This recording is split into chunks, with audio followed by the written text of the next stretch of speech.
catch stars in a dream. Say if you listen to the winds, they will whisper till the secrets all are found. Say if you listen to the winds, they will tell all around you in a sound.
Tarsitano on guitar and singing, and some of you may realize his name sounds familiar. That's because he's our Kundalini yoga teacher, and we've been meeting on Zoom, and it's always the fourth Tuesday of the month, so that's coming up soon. If you haven't joined us before, join us. It's really fun, right, Stephen? Stephen also has 2 CDs with his band, Dream Alchemy, and he's selling them today, 2 for $10, and all the proceeds go to the center. Isn't that generous? Wow. So generous. So, good morning, good afternoon, good evening, depending on where you're watching from or what time you're watching if you are virtual today. We're so glad you're joining us from the Ethernet world, and I'm really glad that all of you who are here are actually here, because there's a different energy, right, when we're present with one another. Today is a special day because we have our annual membership meeting, and members and friends are invited to stay. We have some fun things to talk about, so be sure to stay for that. It starts at 12. And so you have a little bit of time between the celebration and the meeting to go check out our big sale book table, our little plant table that Jean Lee made happen, which is so adorable, or just to say hello to one another and maybe walk around the parking lot and see all the flowers that are blooming. So the theme for the month is Holy, Holy Uprising, and today the topic is getting to know you. And we are exploring this idea of othering, which is a wonderful verb, and I don't remember who coined it, but it's when we look at someone else and we don't see them as an extension of ourselves. We see them as separate. And that's, I think, is a way that the universe gets our attention, because it allows us to become more conscious and more aware of the oneness of all life. And then we're going to explore ways to experience the oneness, and then we will look at how spiritual principles can become more alive rather than just what we think about. So my name is Frankie Timmers, and I'm the spiritual director here at Center for Spiritual Living, and I am so happy to be here today, just to be here in person and see beautiful faces in front of me. If you want to learn more about our community, check out our website, cslmorristown.org. We're updating it, and you're going to hear more about that at the annual meeting, because pretty soon it's going to be cooler than ever. And if you like to support our community, which we very much welcome, there are many easy ways to give, and there's a form on the back table, but we occasionally post it. It's also on our website. You can give on the website, you can text to give, you can send a check, you can use your credit card, all those wonderful things. And if you are on Facebook, use the bubble, say hello, make comments, ask questions, share our page, share our events. And if you're on YouTube, you can share our YouTube link with anyone you want. There's a whole archive of talks, and we're so grateful to Monica over there that posts them every week. Thank you, thank you. So let's begin with an opening treatment, which is our word for affirmative prayer. So I invite you to close your eyes because that's a way to withdraw our attention from the outer world and bring it to the inner world, and center ourselves in our heart of hearts, where there's only one life, one truth, one experience. It's the experience that each and every one of us has with the divine, with God, with life, capital L, with love, capital L, with joy, capital J, with truth. And so we are here to become more and more aware of that and to give it expression. Because if we don't give it expression, it isn't a thing. And so today it becomes a thing. It becomes a bigger thing, because we are aware that this presence is not just in us, but we are in it. And so the more conscious we are of that, the more we experience it as being alive. And so I trust that today is the day for each of us to become more in touch with the fact that there is no other. That everything and everyone is a reflection of our consciousness, and if it doesn't jive, then we can do something within our own consciousness to align, to harmonize, and to experience deep connection. That's healing. And so I'm grateful that we come together as a community in all of its forms, all of its times, because even on the internet and on like Facebook and Zoom and YouTube, it shows that we are connected. And that's a blessing that nourishes us in ways that we cannot even imagine. And so gratitude and awe and joy and peace and harmony is the experience as we claim this truth as our very own and for each other. And so it is.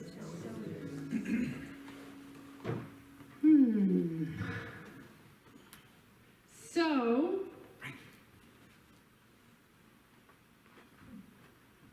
oh, great.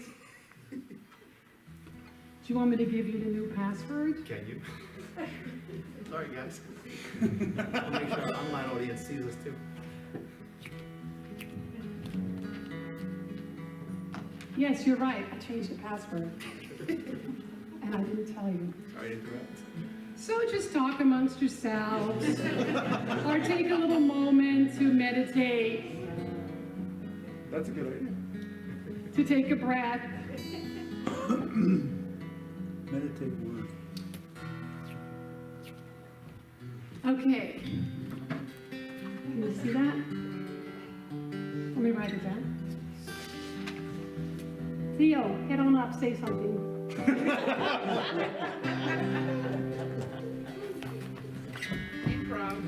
Say something. This is a number. number. Is, yeah. Something. So, all right. Take two. As most of you know, I'm not a singer, right? But I'm going to sing. And I want you to sing along. Getting to know you, getting to know all about you, getting to like you, getting to hope you like me, getting to know you, putting it my way but nicely. You are precisely my cup of tea. Good job. Getting to know you, getting to feel free and easy. When I am with you, getting to know what to say. Haven't you noticed?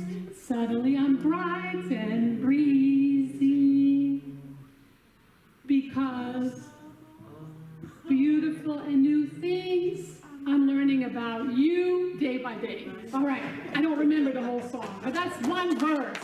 Very good, good job. Don't you love that song? It's such a lovely song. What if the whole world felt that way? I know you already do because you're on a spiritual path, so it's like, it's a breeze, right? But what if the whole world felt that way and thought that way? There would be no hate. There would be no war. Instead of that, we other. I don't want to get to know you because you're so different from me, and I judge you for it. Right? That's what happens, and it's not like we're aware of it. I think we never walk around saying, I think I'm going to hate that person because they're different. Right? And so for a spiritual path, othering is a way for us to become more aware. It's like the universe saying, I'm going to put something in front of you that's very different, just to see what you really believe, and just to let you know that whatever you need to love that person and accept that person and welcome that person into your heart becomes part of your spiritual practice. It's interesting because if you think about it, othering is really the cause of all suffering. I did a little research on genocide, and it's just horrible how since the beginning of time, genocide has existed and it continues to exist today. This country was founded upon the principle of genocide. No. 50 million Native Americans died either through disease or violence. How about we think about slavery, where 400,000 slaves during slavery, beginning of slavery, were brought into this country. Then they were dispersed, of course, everywhere else. But before when slavery began, it was the New World, and they were brought everywhere. But to this country, about 400,000. And if I didn't get this research right, Nick, I'm sure you tell me, right? I'll tell you. So the little bit of research I did may be completely wrong, but I believe I got it from a good source. But if you think about it, many countries that were invaded by the New World people had the indigenous people. And still today, indigenous people are being discriminated against, wiped out, separated, and every country, every culture has the experience of that to some degree or other. And so in a way, our country was founded upon othering, not so much about conscious hate, but maybe fear of differences. But it's also founded upon hope and new beginnings and new life and freedom. And that mix creates suffering. We know that in our teaching, that if we're in the realm of duality, it creates more suffering than when we're in the experience of oneness. And it creates something different. So imagine if that song, Getting to Know You, was the anthem, or is the anthem whenever we experience others and we have opinions about them that are less than godly. That's why I'm so excited to be part of a healing teaching. Because I think when we are part of a healing teaching, we can make a difference, whether it's quietly within our own consciousness or out loud in the world by being an activist. Because as we do our own healing, we know this, right? As within, so without. As we do our own healing, it makes a difference to how we show up in the world. And it makes a difference for us to look at how the world shows up for us and to own our part in it. That's beautiful dance. And so it's Valerie Carr who wrote this book, See No Stranger, that I have been deeply working with and studying since COVID hit our land. And I want to read a wonderful section in here about how we can show up. Because it's a call to love. If love is all there is, then we get to be more in love than in fear, right? She says, the call to love beyond our flesh and blood is ancient. It echoes down to us on the lips of indigenous leaders, spiritual teachers, and social reformers through centuries. Guru Nanak called us to see no stranger. Buddha to practice unending compassion. Abraham to open up our tent to all. Jesus to love our neighbor. Muhammad to take in the orphan. Mirabai to love without limit. They all expanded the circle of who counts as one of us, and therefore who is worthy of our care and concern. These teachings were rooted in the linguistic, cultural, and spiritual context of their time, but they spoke of a common vision of our interconnectedness and interdependence. It's the ancient Sanskrit truth that we can look upon anyone or anything and say, Tat Svam Asi. I am that. It's the African philosophy of Ubuntu. I am because you are. It's the Mayan precept in Lak'ech. You are my other me. What has been an ancient spiritual truth is now increasingly verified by science. We're all indivisible part of one another. We share a common ancestry with everyone and everything alive on this earth. The air we breathe contains atoms that have passed through the lungs of our ancestors long dead. Our bodies are composed of the same elements created deep inside the furnaces of long dead stars. We can look upon the face of anyone or anything around us and say, as a moral declaration and a spiritual, cosmological, and biological fact, you are a part of me I don't yet know. You are a part of me I don't yet know. And so how do we live that? Long time ago, one of my colleagues at a conference said what he practices when he finds himself in judgment or strong opinion or whatever is to say, there for the grace go I. And so I've been practicing that. When I'm judging someone about a different opinion or a different lifestyle, or in Jersey traffic, although it's been rare, right, is to just say, there for the grace of God go I. Because and then the next question is, how do I want to be grace in this moment? How can I be grace in this moment? And so there's a few ways that we can live this grace. There's a few ways that we can live this principle that Valerie Carr talks about.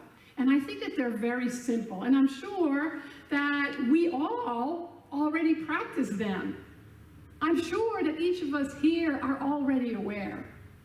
The first one is curiosity. Curiosity and wonder is so precious and delicious. You only have to look at a child exploring nature or playing or interacting with each other in joy and in the present moment.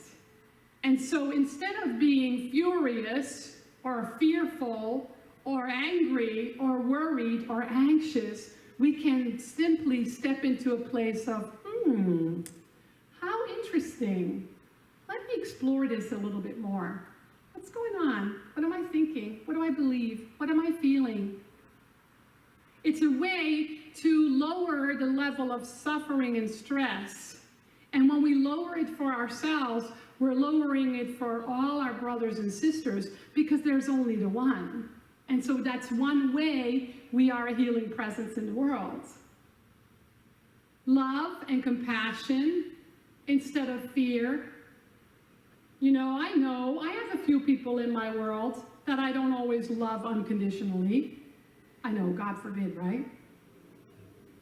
So when we are in that place, instead of getting defensive or feel threatened, how about if we say, how can I be compassionate?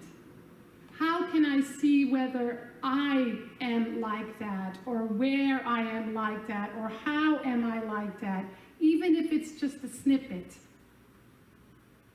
And then the third one is to be teachable instead of righteous. To always have beginner's mind. I know that when I'm struggling, the place that I eventually get to, sometimes faster, sometimes slower, is to say, there's something that wants to be known. There's something I want to learn. There's something that wants to be lived and expressed. There's a deeper faith to be had. And so each of them are really about being more conscious, being more aware, and getting to know the part of ourselves that is hiding or hidden. Because very often when we have reactions that are unconscious, there's something that wants to be revealed. There's something that wants to be known. There's something that wants to be seen. There's something that wants to be healed so that we are more free. And whether that's guilt or shame, I don't know for sure, but we don't like that to come out. We like to kind of like stay behind that. That's too scary, it's too big, right? And so we get to choose to be a spiritual warrior. That's what she talks about in her book, just for us to be spiritual warriors. And being a spiritual warrior is saying, all right, I am ready for a love revolution. I am ready to be part of the world healing back into this place of oneness and balance and creativity and joy. So we get to know ourselves. This week we are doing the reading circle, which is every week on Tuesday nights from 7 to 8:30. We meet online, and it's really, really cool because we're exploring the book by Deepak Chopra called 7 Secrets. No. Secrets. The Book of Secrets. The Book of Secrets. The Book of Secrets. Yes, the Book of Secrets. And we're in secret number 8, and that is a very challenging chapter because it really asks us to explore ideas of good versus evil, and it asks us to explore our own shadow, which is coined by Carl Jung. It's the part of us that's hidden, that we don't know yet. But see, those parts cannot be hidden. They still come out because nothing can ever remain hidden. And so getting to know ourselves is a way to explore what wants to be seen, what wants to be healed, and how we want to be more free. Then we get to know other. We get to know the other. When we had the elections last year, I loved having conversations with people who thought differently than me. I didn't automatically turn them off because they were wrong and I was right. I wanted to hear what they were thinking and why. I wanted to understand what their reasoning was. And I found a lot of common ground. And it was really interesting to find common ground with somebody who was completely thinking differently. And so it can be a gift. And then we get to know our essence.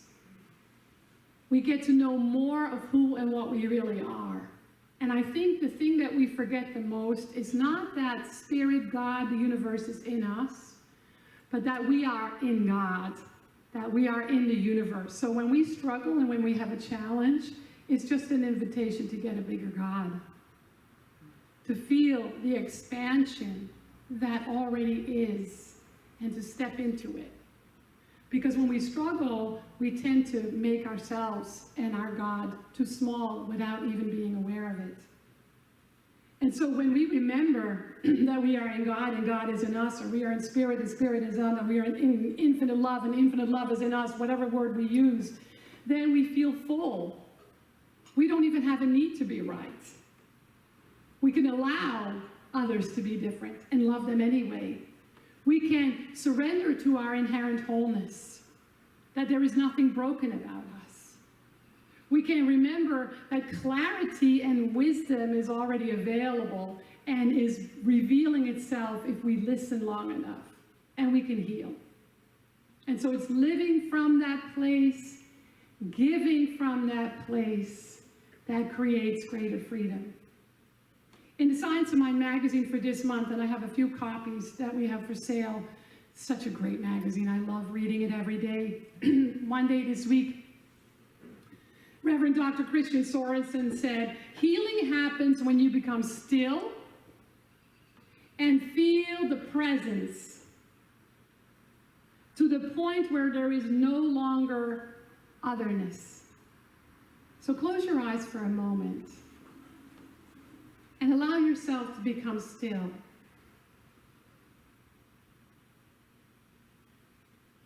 Until you feel the presence, capital P.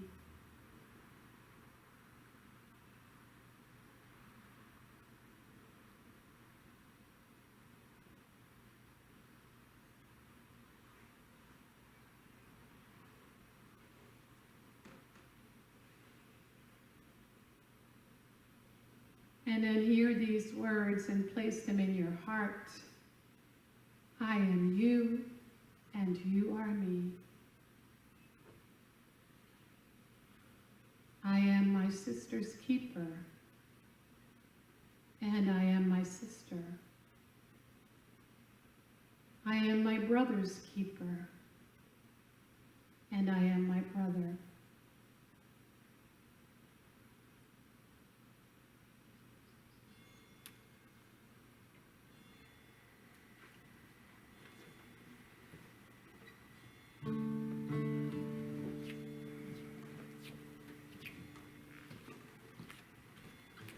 Thank you, Frankie, for that wonderful talk. So when Frankie told me that we were going to be doing her talk about this idea of oneness, I decided to take a song that we all know and adapt it a little bit. So this is a kind of a adaptation of a pretty classic song.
fantastic.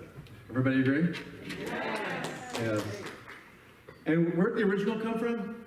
Judy Garland. Judy Garland, for what movie? Wizard of Oz. The Wizard of Oz. Wow. You know, The Wizard of Oz is probably one of the most classic, right, of all films ever created, right? There's many reasons why. But one of the reasons is that it documents something that Joseph Campbell calls the hero's journey, right? And it's something that you see in all story, all fable, all movies. In fact, we see it in our own life. The hero's journey is our journey. And Reverend Frankie was talking about, the spiritual warrior. And there was like an invitation. Did you kind of hear, like, becoming the spiritual warrior? Did anybody hear it that way? Like, it was more like an invitation? Anybody hear that? I heard it. And that's also part of the hero's journey, is that there's like kind of like an invitation, there's a call to an action of something. And I was guided, after speaking with Reverend Frankie, to speak about the hero's journey thing. And so the hero's journey is a 3-phase, 10-step process. I don't want to get into like that, the mechanics of it. But I'm going to share with you what that is. And then we're going to go into where are we? Where are we? Because the hero's journey isn't just about me as an individual or you as an individual. Yes, we all have our own individualized hero's journey. But community, all of us collectively are a community. Centers for Spiritual Living Morristown. And so as an entity, as an organization, as a community, the community itself also has its own hero's journey. And so in what I'm sharing today, hopefully you'll hear something, and then we're going to do a guided process to see where we're all at. So there's the departure phase, which has 2 steps. I'm living in the ordinary world. Now think about when you came to Centers for Spiritual Living for the first time. You came from a place where maybe you were living in the ordinary world. Things happened in an ordinary way. And you were called. The second step is calling. You're called to something. Where were you at that point in your life? Then there's the initiation phase. The first step, which is step 3, crossing the threshold. Does anybody here remember when they walked through those blue doors at the first time? You probably all have a story about, I remember walking through the blue doors the first time. I sat in the back row and I cried my eyes out. That was me. How many of you did that? Right?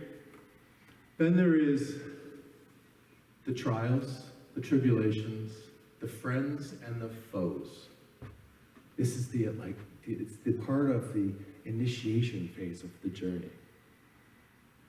How many of you, after walking through those doors, hearing the first message, oh my gosh, I'm home. There was this feeling of home, and then the trials began. Like anything that wanted to come up came up, and you had to deal with it. And you found out who your friends were and who your foes were, right? We talked about the othering. And then all this stuff started to come up. And remember that stuff? Yeah, I certainly do. Step 5, then there's the mystical mentor. With magical tools in her tool belt that aid and guide you along the way. Has anybody ever, done what would Reverend Frankie do here? Has anybody done that? Even Reverend Frankie has done that. What would Reverend Frankie do? Yes, the tools, and this could be the classes that we've taken, the other mentors, the other authors, the other spiritual leaders that we've listened to, because we walked across the threshold. That wouldn't have had access. We wouldn't have had access until we crossed over. Does that make sense? Yes. Then there's the dragon's lair. Has anybody had a dark night? A dark night after they crossed the threshold? Yeah, things happen. Sometimes it's like, oh, the threshold happens because that thing is coming and it's preparing you through the little trials, right? To slay this big dragon that you need to slay in your life. Then after that, there's the moment of despair. It's not going to work. I've tried everything. Nothing works. Right? And then all of a sudden, it does. Something happens. You find the ultimate treasure. The ultimate treasure, which is step 8 in the journey. So what was the ultimate treasure that you found? Love. Peace. Love. Love. Oneness. Oneness. The unity of all things. That there's something bigger, there's something greater. I am that, and it is one with me. And so are you, and so are you, and so are you. Yeah, beautiful. Then there's the third phase, the return. There's 2 steps in the return. Homeward bound. There's this thought, right? There's this yearning. There's this feeling of coming back, right? Coming back home. And you may already have the feeling like, I'm already home, right? But then there's this crossing over of, I have all these tools, I've had all these great mentors, I have all these mystical powers, I've gone through all of this journey, and then there's this experience of wanting to share, and wanting to guide, and wanting to lead, and be with others that are going through the same thing that you just went through. Does that make sense? That's the homeward call. And then the final step is the rebirth. The returning of the champion, the returning of the hero, the returning of the spiritual warrior. The thing that you were called to be. So, let's all close our eyes. And I want you to think in the context of the community now. Not just you as the individual, but the whole community. We've been on a hero's journey.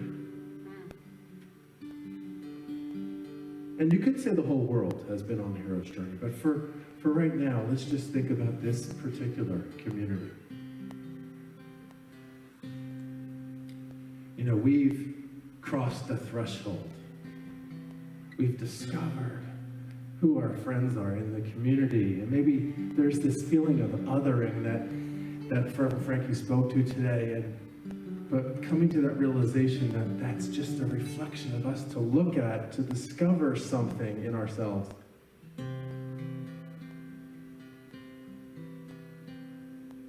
And then there's the dragon's lair. What has this community gone through? That thing that we've been up against, the thing that wants to come through, and we're like, we just need to get through this piece.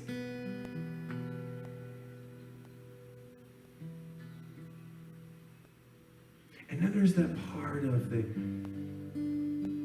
miracle, mystical mentor,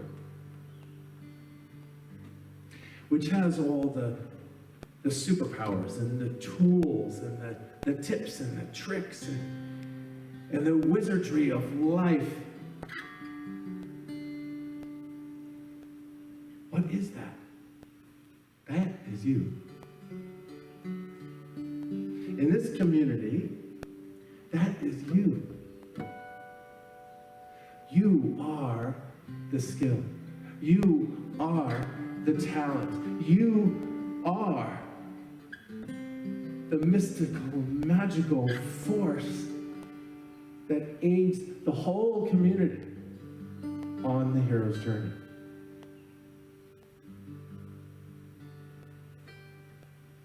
So for the next minute, ask yourself, who am I in this community? What mystical piece am I? What talent, what skill do I bring? So that all of us slay that dragon and return as champions, as spiritual warriors, as a community as a whole. Summiting the summit. Building what's new, expanding what's even greater. What was my piece? What was my contribution? Just take note of what comes up.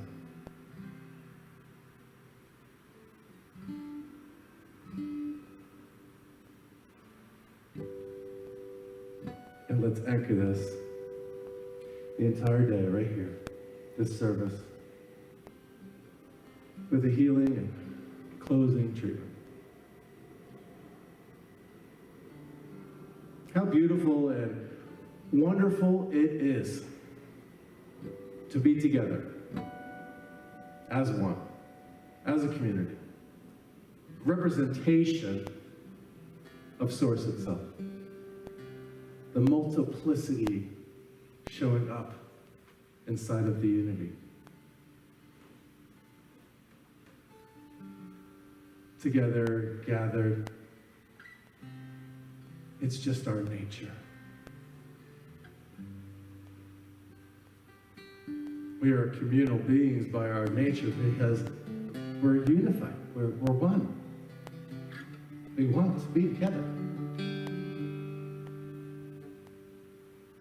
And so it's good and very good and amazing. We get this space to be together, to breathe that same air,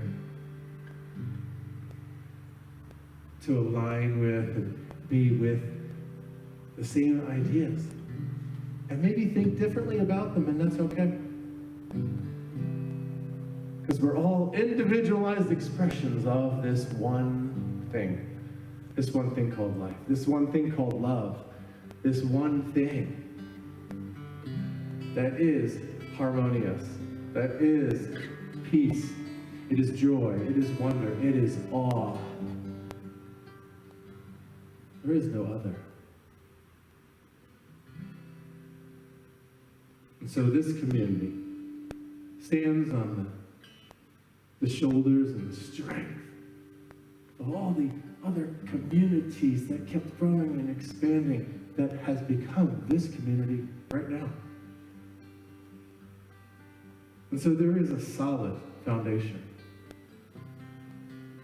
of the teaching of the science of mind. Thank goodness, thank God that Ernest Holmes wrote that book, The Science of Mind. What would life have been like not knowing what there was to know? To try it on like a new coat. Embody the teaching, living it, breathing it. That's who we are. That's who we are.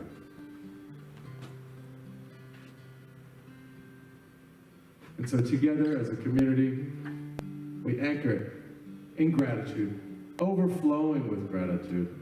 We let it be. We let go. We let God. We let the source of all life bring it to be so. And so it is.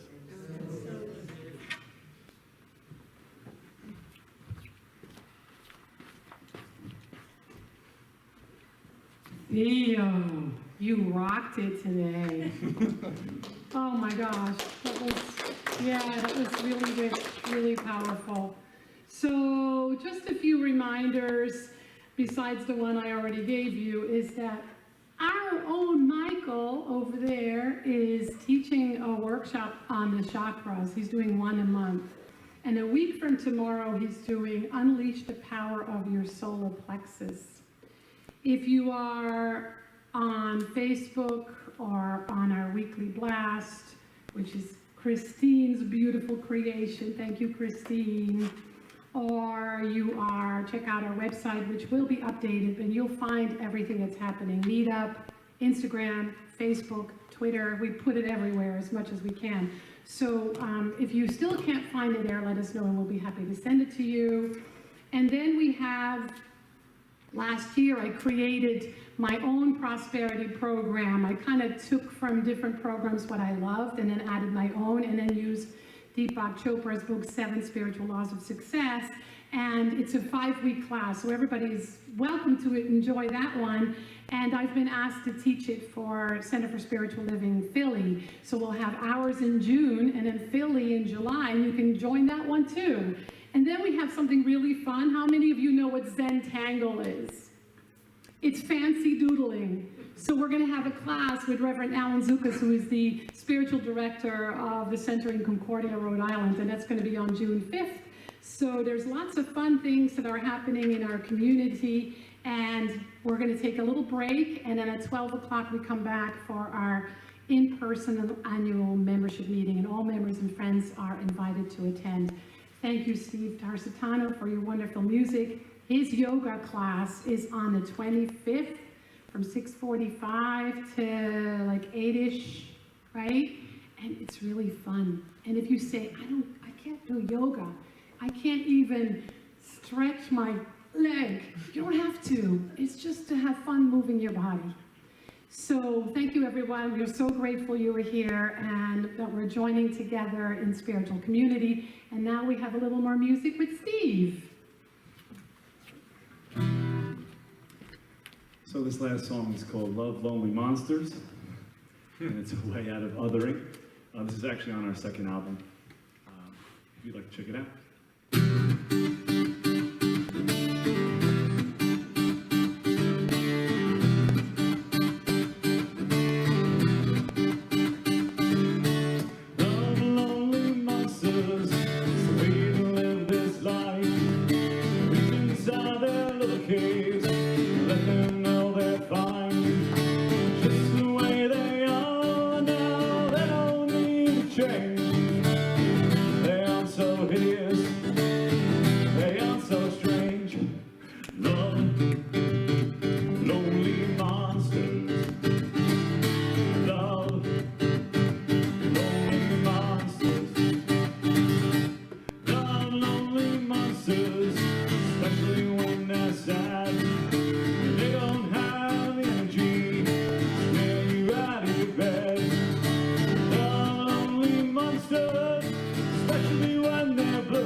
Frankie and Theo.